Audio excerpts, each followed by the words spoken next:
又到了名人人类图，我会挑几个人来做像这样子，大概十几分钟的，也是简单的解图啦，但是比1分钟人类图再稍微深入一点。那我们这一集要讲的是大谷翔平。那因为我不是运动迷，我不是棒球迷，所以我对他的了解就是仅止于新闻上，比如说他最近又创了什么记录啊，他受伤啦，还有他的漂亮的老婆跟他可爱的弹额头的狗啊，这是大概只限于这些，所以我等于也就是从他的图去看。那准不准的话，如果你是大谷翔平迷的话，你们就可以来判断。好吗？名人人类图呢？因为我们不知道他们出生的确切时间，所以通常我们会选中午12点这个时间。不过今天比较有趣，就是我一直都觉得那张图看起来，总觉得哪里不太像他。虽然我并不是那么了解他，但我总觉得还是有一点跟我们看到他的表现的感觉不太像。所以后来呢？我就在跑了不同的图，发现我发现跑到一个时间，它的图就有变化了，而且这个图我觉得比较像它。首先，我们先来看第一张，就是我之前用的呢，做 short 的时候，我也是用那张图，就是中间其实只有些微的差距，也不能说些微，其实蛮不一样的。有一些重点还是不一样。但是呢，图面上其实大概只有1-2条通道有不同，但是整个它的类型啊，然后它的人生角色都不一样了。然后我们先来看看再说。当时我跑的第一张图哦，大谷翔平的第一张图，就是在这里看我会跑出来，它是投射者46人，然后通道呢，差别有1条啊，然后这个我们等一下可以来聊。那看到这里，我看一下，好，我第一次用中午12点跑出了这张图的时候，我其实觉得，首先我以为我一开始想的就是他应该会是一个，会不会是意志力，或是这个居中心的部分，就中间这个菱形的部分跟这个意志力中心，我认为，它会不会是有颜色的？结果，并没有颜色。不过这个倒是会觉得，原来没有，可是也不会那么不合理，因为其实空白的居中心跟空白的意志力中心，空白就是弹性嘛，表示你是可以有包容性的。空白的居中心跟空白的意志力中心，其实反而代表包容。如果你找到对的方向，有好的引导，你其实会，并不见得就是你是一个没有意志力的人，你反而可能就找到好的目标。如果你不会，硬要跟别人攀比啊，因为其实意志力中心会有好强的意思。那如果是空白的，可能我的目标就只有我自己，我不跟别人比，我不觉得别人比较厉害就怎么样，就要去比较。所以空白的居中心跟空白意志力，我觉得它倒是一个很好的例子，会让许多空白的居中心跟空白意志力中心的人可以觉得说，其实你看，即使大谷翔平的居中心跟意志力中心是空白的，但是他一样可以，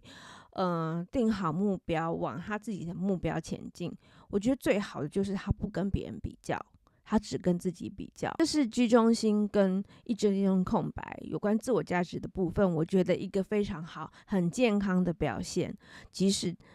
并不像我们想的，好像都要有定义，然后我才会知道自己的方向，我才有意志力，我才能够有毅力、有意志力能够拼搏。没有，你看大谷翔平，即使这2块是空的，可是他一样很自律，然后一步一步的完成他自己定下的目标。我觉得这是一个非常好的例子哦，应该给很多这2个能量中心是空白的人一些鼓舞吧。不过呢，我当时看到他的人生角色这里是46人的时候，我其实有一点点犹豫了一下，觉得说，好像，但因为这里是跟社交、人际关系有关，就是可能我们不是他身边的人，不能够那么确定他是个怎么样，他是不是一个很社交。可是我一直觉得他当然不会是一个要冲突的人，可是我个人不觉得他是一个社交的人，我觉得他应该不是会避免冲突的人吧。因为我的印象，如果从新闻什么等等，他很重个人隐私，就是我觉得四六人，当然不是说四六人都不重隐私，可是可能不会有那么鲜明的这样的形象哦。但是没关系，我们再来继续看哦。然后呢，再来就是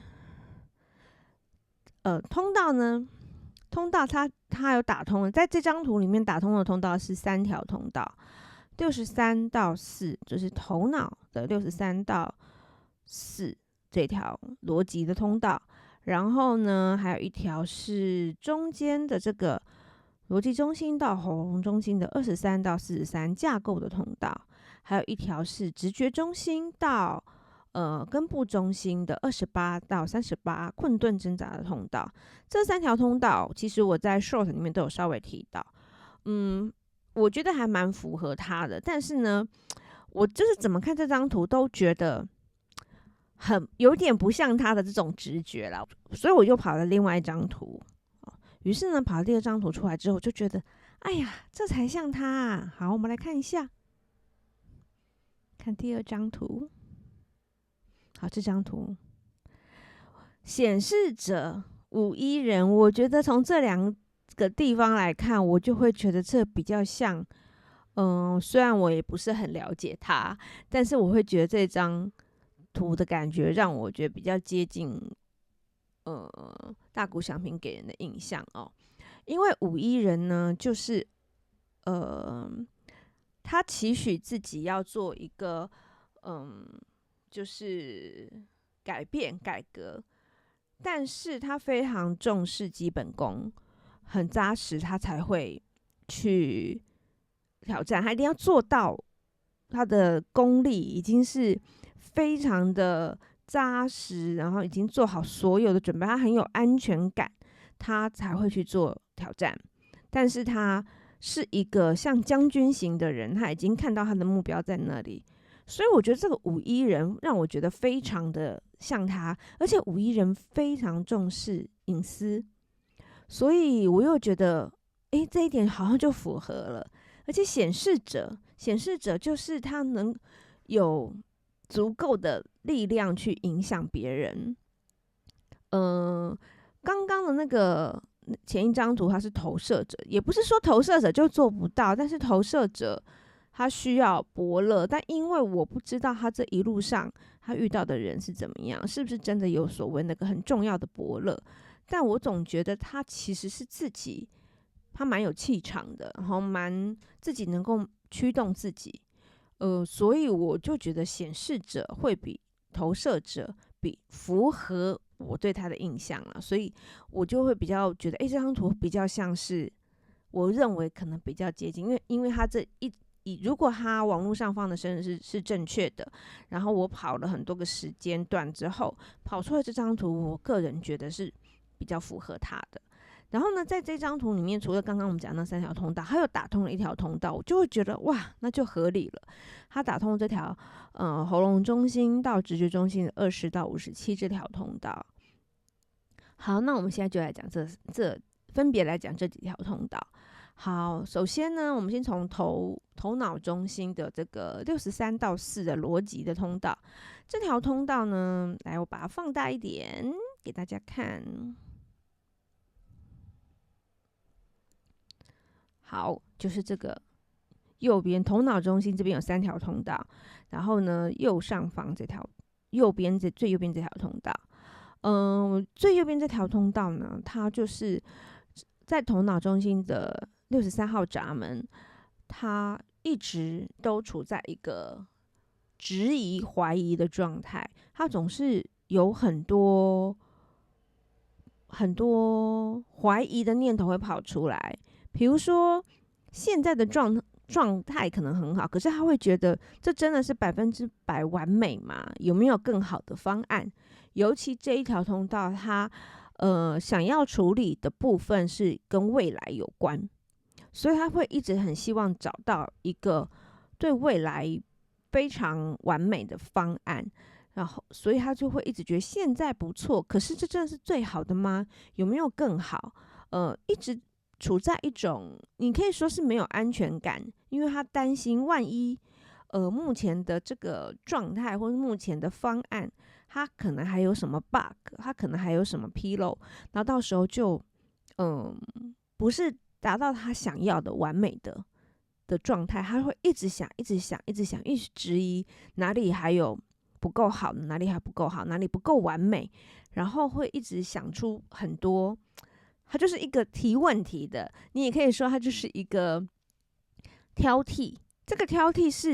不是说真的发生的事情的挑，像我们其实有另外一条挑剔的通道，它就是从已经发生的事情去挑出这里不够完美，但这个挑剔是他假设的，就是因为不够有安全感，一直对未来会充满质疑，所以他就会想很可能会怎么样啊？那如果是这样的话该怎么办？他会想很多未来尚未发生，但是可能会出错的可能，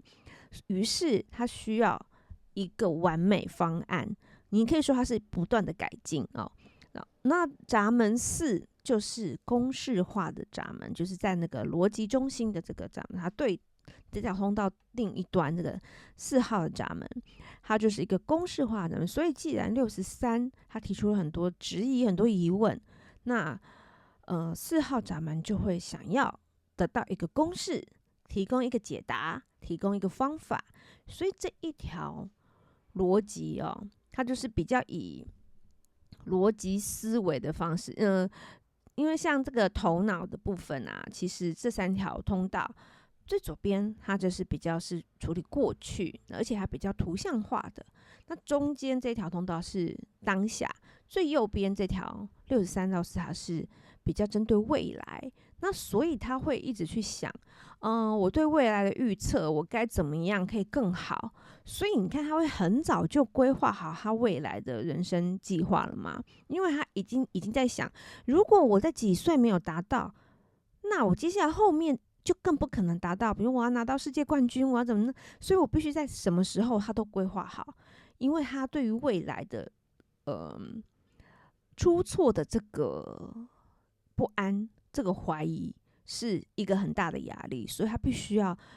都想好方案。那比如说他已经他不是17岁就定下他一个计划表嘛？那中间一旦哪里有稍微出错，他就应该马上想好应变措施。我接下来要怎么样才能够解决这个问题，才能够让我最终的计划可以如期，或者是至少不要差太多而达成。所以这个在他脑子里是一直在想的，一直都有新的方案，一直都在补齐任何可能出错，他都在想方法要弥补它，要让它更圆满。像他这样子真的是很完美，他已经做到了，想好了也做到了。可是比较多有这条通道的人会陷入只在想，一直在想出错怎么办，出错怎么办，但不见得真的能够执行，所以就会变成他整天都在质疑，甚至你会觉得这个人整天，如果你有一个朋友，那你会觉得他一天到晚，甚至你会觉得他有一点很爱提出一些根本还没有发生的事情，就是可能乌鸦嘴，但他的意思当然是希望大家都更好，他就会提出一些，那这件事情如果这样怎么办？那你有方法吗？那可能有的人就会觉得，那你也想个方法啊，你不要只是一直怀疑啊。就很多人可能只会陷在一直计划、一直思考的阶段，而并没有实际执行。因为有可能他想了100个方案，但不可能100个方案都去执行嘛。那这对他来说其实也是一个很大的压力，因为他也超想知道这100个方案里面到底哪一个是最好的。这是63到4这条逻辑思考的通道一个很大的压力那我觉得大谷翔平很厉害，就是他可能想了，但是他也实际的去执行了那再来我们再往下看到他23到43架构的通道，这条通道呢，就是他会用他自己的方法去把一些理论，因为他从逻辑到喉咙中心嘛，所以他可能他有一些理论、一些想法，然后呢，他会想用他的方式，不见得这个方式是适合别人了，他会用有点类似说有一个理论，那是属于因为这条通道是个体人通道，所以这个个体人通道其实比较倾向处理自己的问题，开创自己的道路的方式，它不见得是适合所有人的如果有人去访问他说你发现你自己有哪一个部分的，比如说体力上有哪一部分的不足，你是怎么加强的？你跳不够高，你怎么加强的？你跑得不够快，怎么加强？他可能会告诉你说他是用什么方式，但这个方式可能你想要拿来训练，或许对你来说不见得有跟他一样的效果，因为这一套是他自己消化了，他自己找到自己的就是评估自己的状态，用他自己的方式然后去找出来的一套理论。这个23到43有这条架构的通道的人，通常他的东西是他自己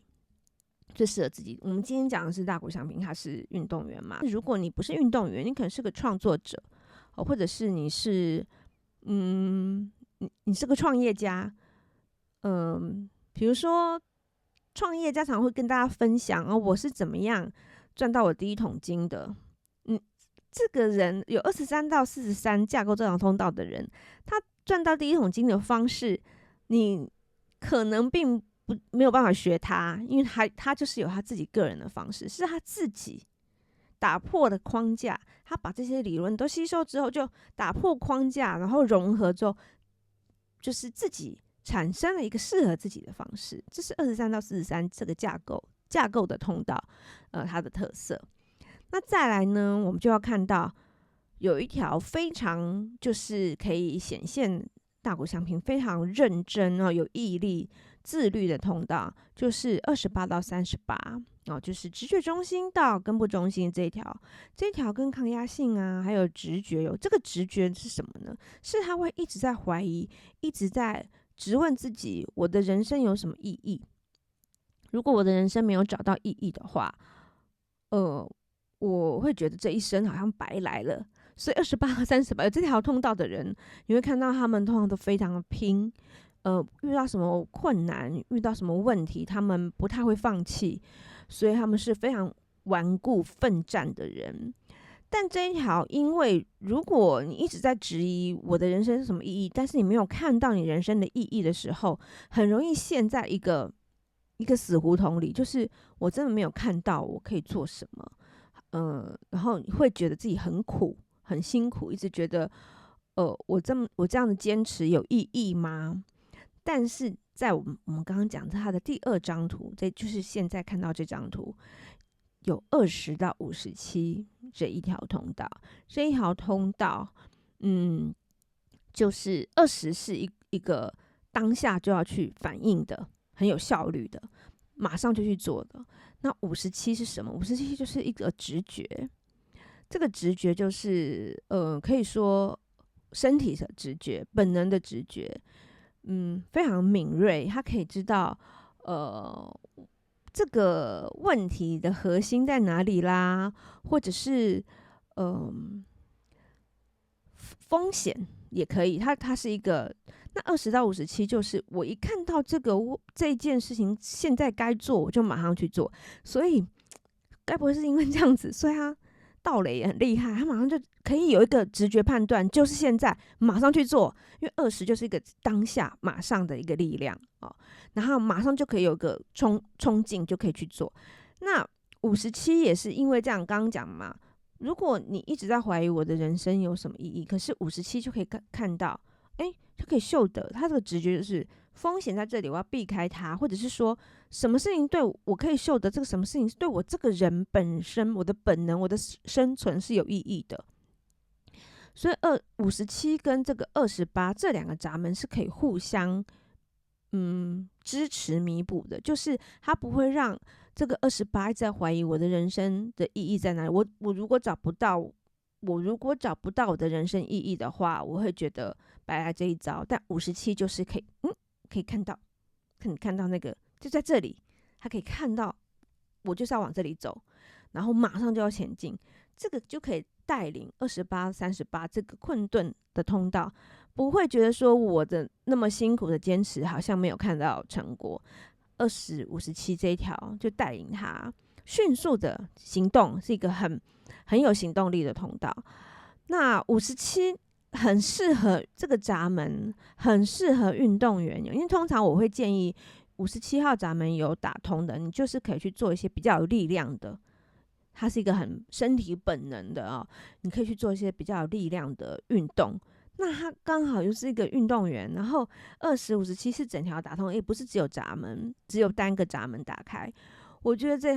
条通道就可以看出他的努力是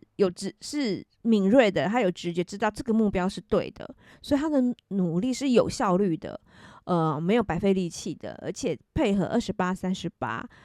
这一切会让他的人生觉得很有毅力，所以再辛苦他也觉得因为我有找到目标，所以这样的坚持不苦，有目标有方向就不苦，我有看到结果就不苦，所以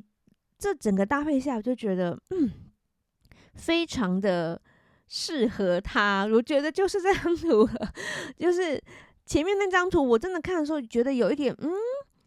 那像这张我说最后这一张现在最后这一张是我跑到晚上10点还是11点的时候然后跑出来的这张，我就觉得这张蛮符合大谷翔平的感觉，就是他是一直有在思考的，刚刚有讲头上面那一条逻辑的通道，一直也在思考，一直要进化，一直要让自己更完美，一直在找自己不够好，哪里有 bug 要去补强它，让它更完美，然后又有他自己的方式，就是23、43这个方式也只有他自己适合，你想要偷他的训练方法，对你来说也不见得有用。然后28、38跟20、57这2条相辅相成，就是非常有效率，然后他有直觉，然后感觉到就马上去做，然后又因为这样子马上去做，他得到了成果了，他的这个顽固奋战的坚持就不会显得很辛苦，而没有看到人生的意义嘛。他就是我付出，然后我也得到结果，我也了解这就是我这一生的意义。而且呢，他的通道都是倾向就是有一条是社会人的逻辑回路，其他的通道都是比较倾向个体人回路，也就是他其实是看他自己，然后他自己好的话，就可以引领别人，然后可以激励别人，让别人就说原来我们还可以，比如说他创的记录，大家就说原来还可以更好，原来有人可以做到这样的记录。那我觉得还有一个很有意思的是，就是他的我们其实比较少讲轮回交叉啦，但是这里可以稍微提一下，因为我刚觉得那个第2张图，他的轮回交叉是个人主义，所以他其实是一直在个人主义，就是他就是做他自己的事，他做他自己的事，他可能跟别人不一样，但他就是朝自己的理想迈进。然后如果你因为我让你觉得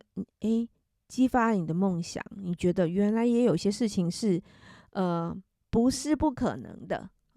那他没有要跟你合作或怎么样他就是把他自己做到最好。当他自己做到最好的时候，他就可以影响别人，然后让别人也可以更好，发现原来这不是一个梦想，这是可行的。你们知道通常我们都会去看其他的名人，然后有什么其他的名人也是这个轮回交叉，但是这个个人主义轮回交叉很有趣。你知道还有谁也是这个左角度交叉之个人主义？这个美国美国就是这个国家，美国建国，所以美国也是我自己强大，然后呢我可以激励别人，我可以带领别人。你可以说这样的人有一点自私，他的自私是为了要让自己更好，他没有要看别人。可是当我更好的时候，你如果想要赢过我，或是你要跟我抗衡，你势必也要更强、更进步嘛。所以这是大谷翔平来这个世界上的使命，他要让你可以说，或你如果简单的那个领域把它放的狭窄一点，就是他要让运动界让棒球更好、更精进。但是事实上，我相信他激励的不只是运动员，他应该也激励了很多一般的人，觉得说哇，怎么有人可以人生胜利组，但是他又是一个自律的人生胜利组，他并不是好像就是含着金汤匙，然后躺平着人生胜利，他说到就做到，就达成他要的，就是传奇般。甚至有人觉得他更是科幻小说，是外星人吧？怎么可能就做到了？但他就做到，就会让人觉得这不是梦啊，这不是科幻小说，是真的有人可以做到啊。那如果有人做到，如果你是后一辈，或是你现在是跟他是一样在竞争的，那他做得到，你要不要也试试看？所以他是来激励，来让这个整个环境，这整个群体再更进一步的，这是他的使命。